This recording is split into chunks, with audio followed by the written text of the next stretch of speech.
প্রত্যেক দিন পত্রিকায় পড়েন, মনে হচ্ছে বৈষম্য বিরোধী ছাত্র আন্দোলনের ছেলেমেয়েরা দেশের সব কিছু লুটপাট করে খেয়ে ফেলছে। দেখলে মনে হইতেছে বাংলাদেশে আর কোনো ইবলিস ছিল না 24-এর আগে, সব ফেরেশতা ছিল, 24-এ সব ইবলিস হয়ে গেছে। ঠিক উল্টা গল্পটা শিখাচ্ছে। মাদকের ব্যবসায় কে দায়ী? সমন্বয়ক দায়ী। চাঁদাবাজি করতেছে কে? সমন্বয়ক করতেছে। তদবির করতেছে কে? সমন্বয়ক করতেছে। অতএব এই যে নতুন অভ্যুত্থানের নেতা কর্মীদেরকে শত্রু বানানোর রাজনীতি করছে, অতএব এই জুলাই যোদ্ধাদেরকে বুঝতে হবে সেই শক্তিগুলো কারা, সেই গণমাধ্যমগুলো কারা, যারা দিল্লির বয়ান কায়েম করবার চেষ্টা করছে। বাংলাদেশকে যারা নতুন করে স্বাধীন করেছে, সেই স্বাধীনতার নায়কদেরকে প্রত্যেক দিন প্রত্যেক রাতে বাংলাদেশের শত্রুতে পরিণত করছে, দেশের জনগণের মুখোমুখি দাঁড় করানোর চেষ্টা করছে।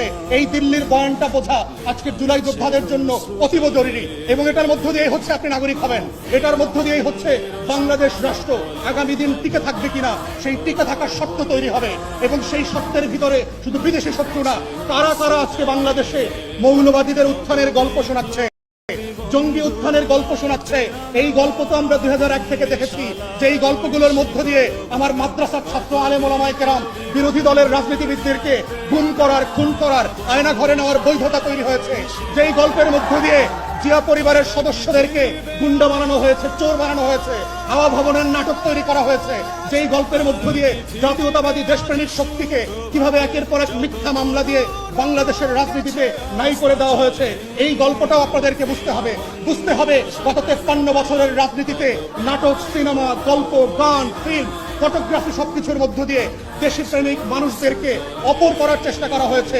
যারাই দিল্লির আধিপত্যবাদ মানছে না, তাদেরকে জঙ্গি ট্যাগ দেওয়া হচ্ছে, তাদেরকে মৌলবাদী বানানো হচ্ছে, তাদেরকে হাওয়া ভবন বানানো হচ্ছে, তাদেরকে দেশের শত্রু বানানো হচ্ছে, তাদেরকেই পশ্চিমের কাছে গিয়ে বলা হচ্ছে বাংলাদেশে নাকি দক্ষিণপন্থীদের, মৌলবাদীদের উত্থান ঘটছে।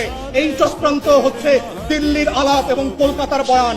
এই চক্রান্ত আমরা 2001 থেকে বারবার দেখেছি। বাংলাদেশের দেশপ্রেমিক শক্তিকে, গণ অভ্যুত্থানের পক্ষের শক্তিকে, জাতীয়তাবাদী শক্তিকে কিভাবে নাই করে দেবার বয়ান এবং বৈধতা তৈরি করেছে। তাই আজকে যারা জুলাই যোদ্ধা ছিলেন, আপনাদেরকে বুঝতে হবে সেই শত্রুরা কারা, কারা কারা গণমাধ্যমে বসে পুরাতন বাংলাদেশের বন্দোবস্তকে ফিরিয়ে নিয়ে আসার চেষ্টা করছে, কারা কারা প্রত্যেক দিন রাতে টকশোতে বসে জুলাইয়ের বিরুদ্ধে মতামত তৈরি করছে।